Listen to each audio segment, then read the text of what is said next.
Hello दोस्तों, आप लोगों का सभी का स्वागत है।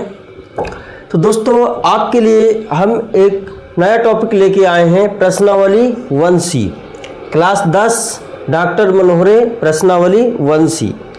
तो इसमें देखो, ये पहला क्वेश्चन है और इसी प्रकार के बहुत सारे क्वेश्चन मिलेंगे और इनमें आपको केवल 3 क्वेश्चनों को स्टेप बाय स्टेप सीख लेना है। यदि आप स्टेप बाय स्टेप इनको सीख लेंगे तो इसके बाद आपको ये परिमेय संख्या और अपरिमेय संख्या सिद्ध करने में कोई भी दिक्कत नहीं होगी। तो वीडियो को लास्ट तक जरूर देखें और सारे प्रश्नों को हल करेंगे।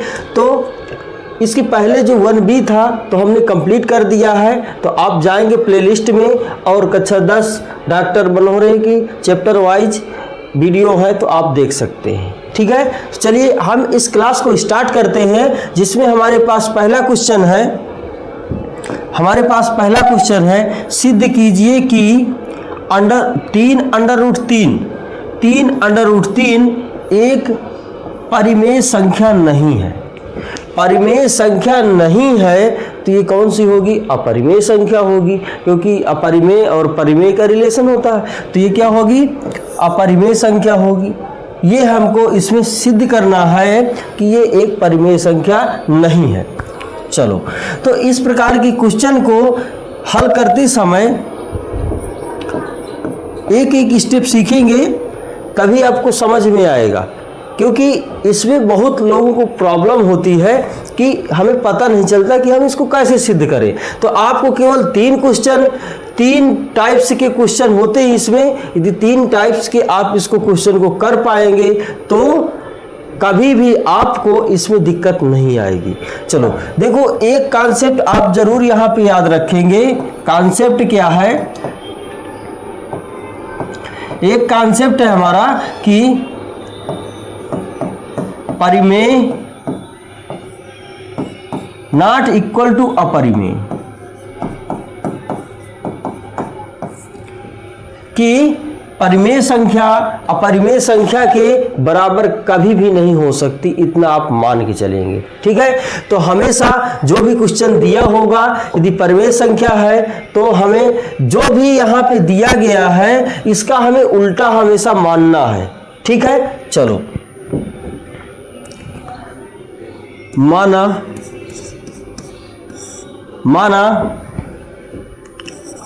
3√3 एक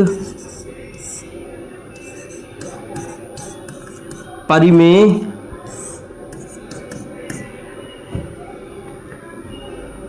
संख्या है। परिमेय संख्या है। देखो, इसके हमने विरुद्ध मान लिया कि नहीं? इसके उल्टा इसमें लिखा है कि ये परिमेय संख्या नहीं है, तो हमने मान लिया कि ये परिमेय संख्या है। हमने मान लिया कि ये परिमेय संख्या है। जो भी दिया हो उसका जस्ट उल्टा आपको मान लेना है। ठीक है, चलिए तो इसमें जो है इसको हम लिख सकते हैं 3√3 बराबर r।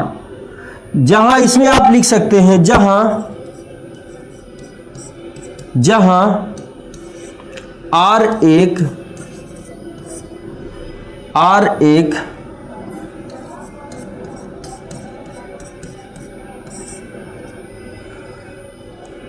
परिमेय संख्या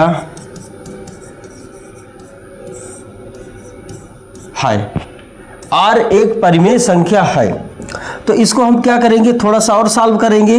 तो ये हमारे पास क्या आ जाएगा, 3 को उधर भेज देंगे तो √3 बराबर r/3 आ जाएगा। r/3। अब ये जो है देखो, जो √3 है, √3 यदि किसी में अंडर लग जाता है तो वो क्या हो जाती है?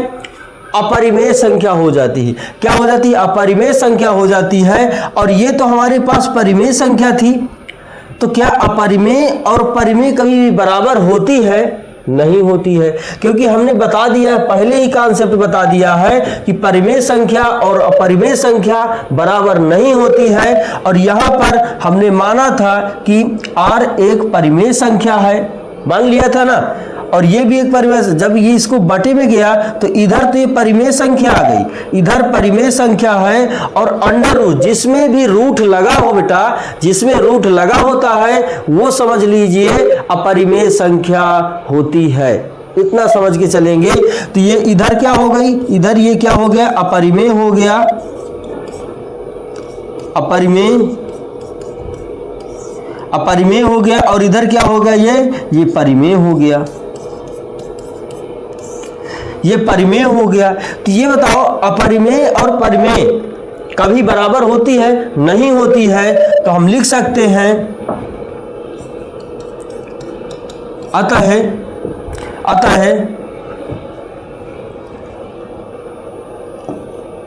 अंडर रूट 3 एक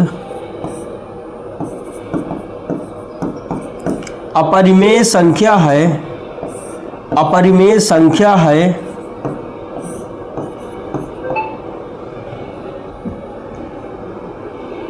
तथा r/3 एक परिमेय संख्या है जो परिमेय संख्या है जो कभी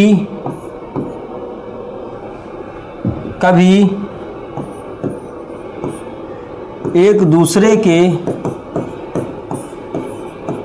बराबर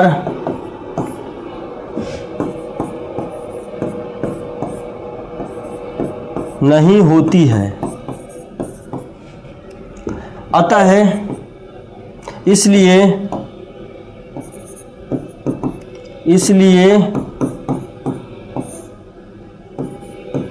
हमारा मानना गलत है, इसलिए हमारा मानना गलत है। तब क्या है, तब 3√3 एक परिमेय संख्या नहीं है, परिमेय संख्या नहीं है। बस इतना करना है आपको, इतना आपको दिखा देना है और ये सब लिख देना है। बाकी इसमें ज़्यादा कोई कैलकुलेशन नहीं है, केवल समझना है, बस हो गया। समझ में आ गया होगा क्वेश्चन तो नोट कर लेंगे। अब यदि कोई भी इस प्रकार का आए कि कोई संख्या हो और रूट लगा हो तो आप लोगों को कोई भी संख्या दे दिया जाए, 7√3 दे दिया जाए, 8√5 दे दिया जाए, तो आप जो है उसको क्या करेंगे, उसको इसी प्रकार सेम टू सेम, केवल संख्या बदलना है, बाकी सेम टू सेम इसी तरह उतार देंगे। इसी प्रकार का कोई भी क्वेश्चन आ जाए आप इसी तरह लगा देंगे, कभी भी गलत नहीं होगा। ठीक है, तो यदि आप ये वाला एक फॉर्मेट आपने कर लिया है, अभी 2-3 फॉर्मेट और मिलेंगे आपको, इससे ज्यादा कुछ नहीं। देखिए अगला क्वेश्चन ये देखिए, इसमें केवल रूट दिया गया है, इसमें कोई भी और संख्या नहीं दी गई है, तो हमें इसमें मानना पड़ेगा फिर से। चलो क्वेश्चन नंबर दूसरा,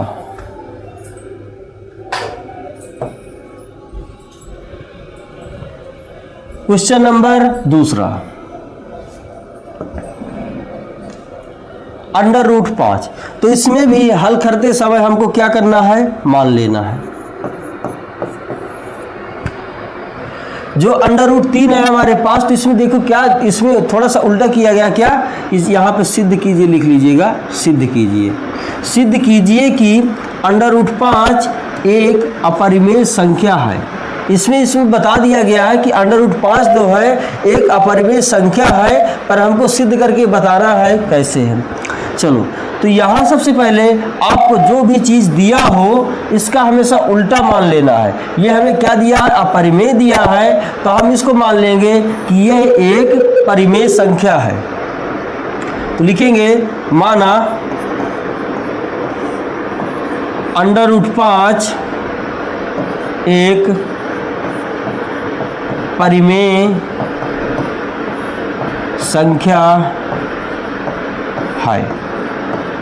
मान लिया है कि √5 एक परिमेय संख्या है। यहाँ पे दिया अपरिमेय है, हमें मानना क्या है कि ये परिमेय संख्या है, यानी जस्ट उसका उल्टा मान लेना है। चलो अब इसको जो है सॉल्व करने के लिए √5 बराबर P/Q, जहां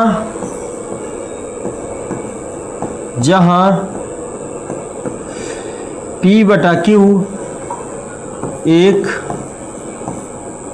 पूर्णांक है,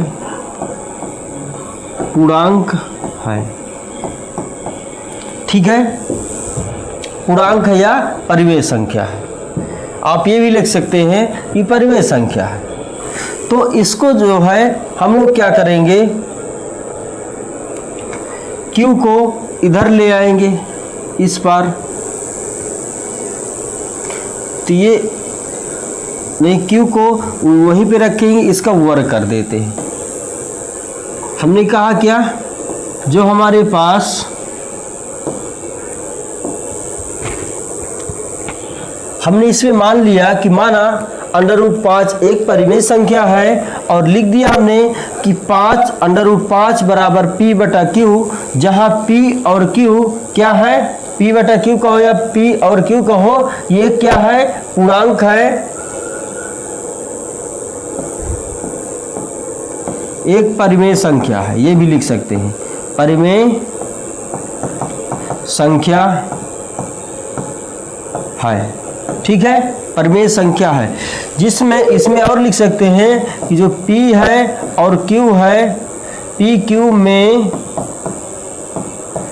कोई उभयनिष्ठ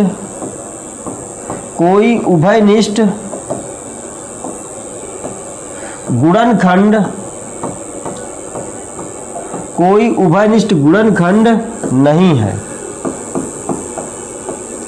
भाई इनमें कोई भी चीज दोनों में कॉमन तो नहीं, दोनों अलग अलग ही हैं, इसलिए इसमें भी कोई गुणनखंड कोई भी सेम नहीं है या उभयनिष्ठ नहीं है। चलो अब यहाँ से हम लोगों को क्या करना है, रूट को हटाना है, तो रूट हटाने के लिए स्क्वायर करना पड़ेगा, तो वर्ग कर देते हैं।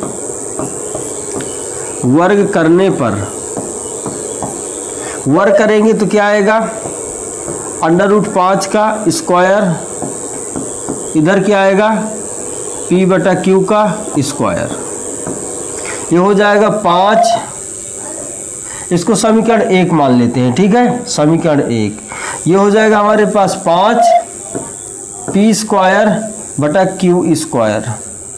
एक Q इधर भेज देते हैं तो ये हमारे पास आ जाएगा 5Q बराबर P²/Q। यहाँ पे लिख देंगे,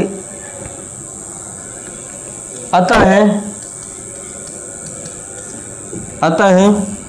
5Q एक पूर्णांक संख्या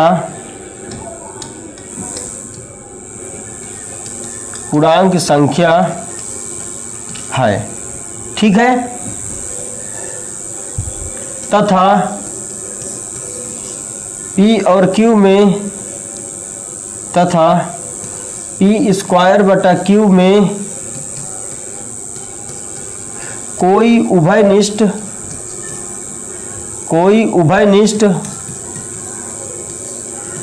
गुणनखंड नहीं है, कोई उभयनिष्ठ गुणनखंड नहीं है। अब बताओ, ये एक पूर्णांक हो गया और इधर कोई भी एक उभयनिष्ठ गुणनखंड नहीं है, तो ये जो इसको मान लेते हैं, इसको दूसरा समीकरण मान लेते हैं, ठीक है, दूसरा समीकरण। तो ये जो है, ये क्या है, बात गलत हो गई कि नहीं। जैसे हम लिख दें 5Q does not equal to P², ये इसके विरोधाभास है कि नहीं, उल्टा है कि नहीं, तो हम कह देंगे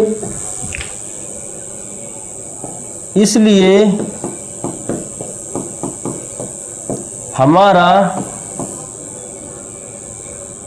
या हमारी कल्पना असत्य है, हमारी कल्पना असत्य है तथा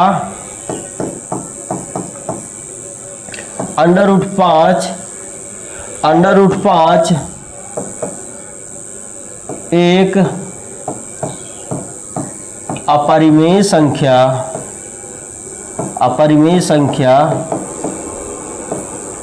है।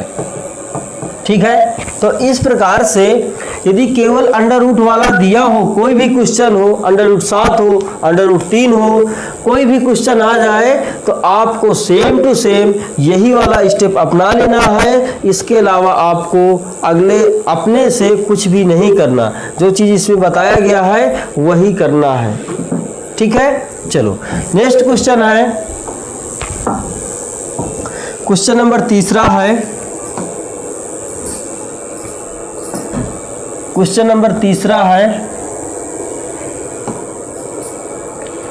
अब देखो, अभी हमने केवल 2 फॉर्मेट बताया है जिसमें केवल कोई संख्या आ जाती है और रूट वाला आ जाता है, दोनों आ जाते हैं। अब दूसरा फॉर्मेट क्या बता दिए, केवल रूट वाला हो। तीसरा फॉर्मेट क्या है, तीसरा फॉर्मेट हमारे पास ये प्लस कोई संख्या है और रूट लगा है। ठीक है, तो ये तीसरा फॉर्मेट है। जब चौथा फॉर्मेट आएगा तो यहाँ पर माइनस आ जाएगा। बस 4 फॉर्मेट के अलावा और कोई क्वेश्चन आपको नहीं मिलेंगे। सभी जो है 4 ही टाइप से क्वेश्चन आते हैं। तो आपको यदि 4 टाइप से क्वेश्चन को सिद्ध करना आप यदि जान जाएंगे तो आप लोगों को ज़्यादा परेशान होने की ज़रूरत नहीं होगी। ठीक है, आप इसी से चारों जो फॉर्मेट है इसी से आप सॉल्व कर सकते हैं। चलिए,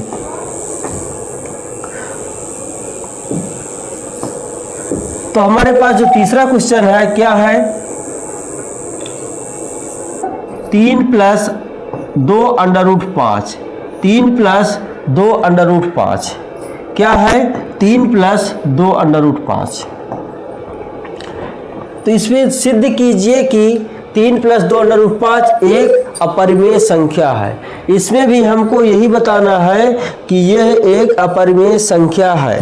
तो इस तरह की यदि फॉर्मेट दिए हों तो सबसे पहले इसका उल्टा ही मान लेना है। इसका उल्टा मान लेना है कि माना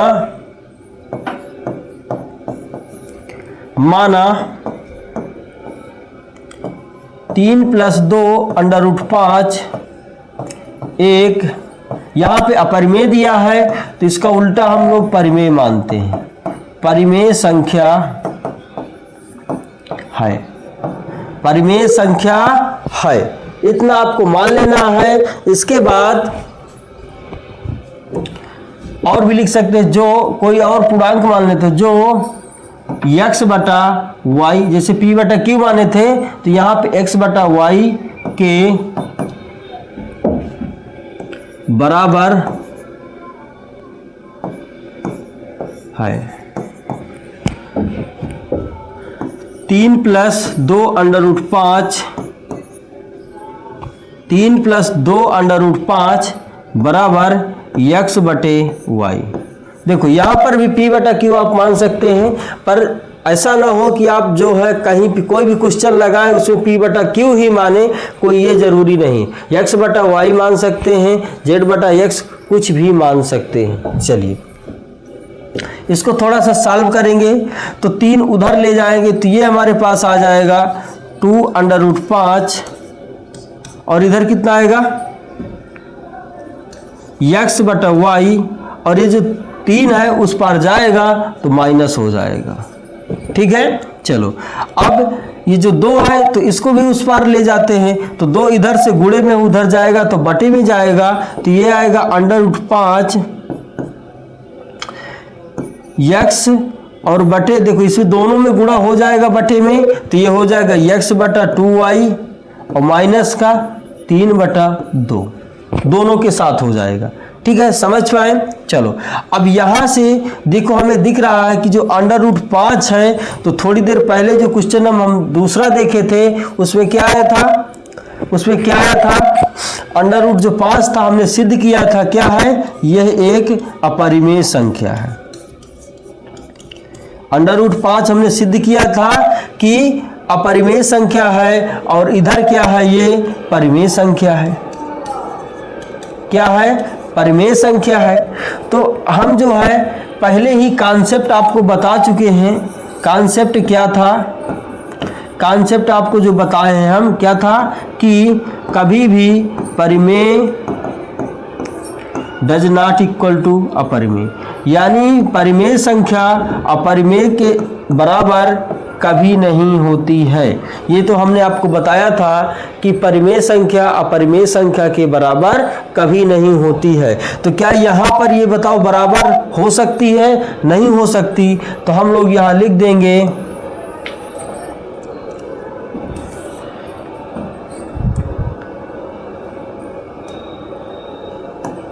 हम लोग यहाँ पर लिखेंगे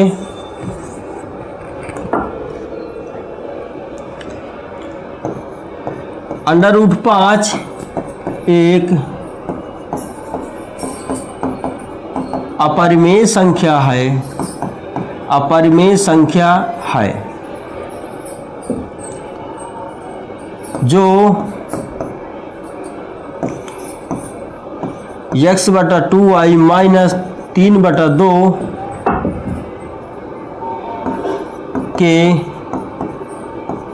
बराबर नहीं होगी।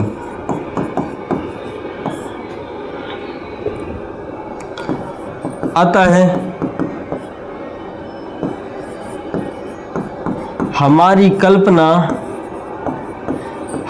कल्पना असत्य है, असत्य है। इसलिए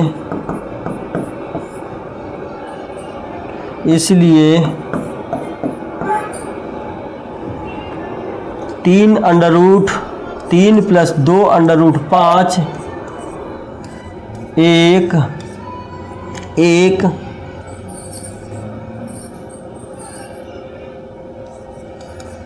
अपरिमेय संख्या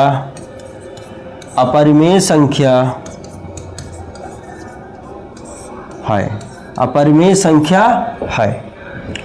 तो ये तीसरा टाइप भी हो गया। इसके बाद जो चौथा टाइप्स होगा ये आपको मिलेगा कल की क्लास में। तो आज की क्लास हमारी यहीं समाप्त होती है। नोट कर लीजिएगा और अच्छे से 2-3 बार इसको प्रैक्टिस कर लीजिएगा। जो भी टाइप हम बताए हैं इसी टाइप से आपको करना है। इसके अलावा अपने से इसमें कुछ ना लिखिएगा, नहीं तो गलत हो जाएगा।